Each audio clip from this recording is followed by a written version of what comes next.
So we went around New York City to see how people react to me wearing a surgical mask because of the swine epidemic. And for the most part, New Yorkers are now overreacting.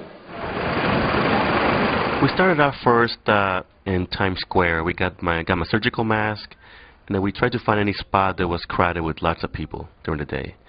And we went to see whether there's any performances going on or the lines for tickets on Broadway.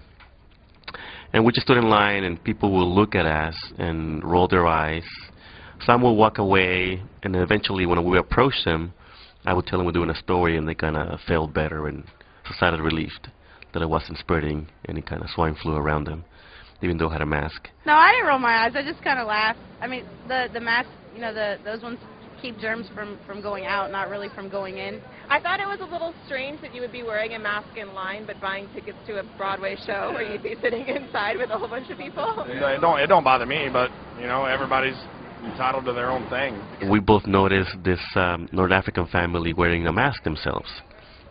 So I chased them and said, you know, I'm wearing one too. And then they told me they were wearing it, and they can't believe that Americans are not wearing this mask. That Americans, they think that when we put this, I am ill.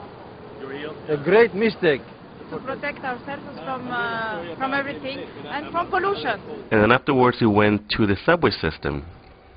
And people, again, you know, they kept their distance, but also they didn't make a point to approach me or ask why I was wearing the mask, for the most part. We thought that maybe that person has some infection or flu. Yeah. Oh, really? Yeah. I thought like that. Infection. And one more positive thing that we can... you thought it was infection? I thought like that. Yeah. And I was trying to keep the distance. Oh, okay. With you. I think people they kept their distance, they rolled their eyes, they laughed, they smirked. But even though they were making slight jokes, no one took a chance to approach me.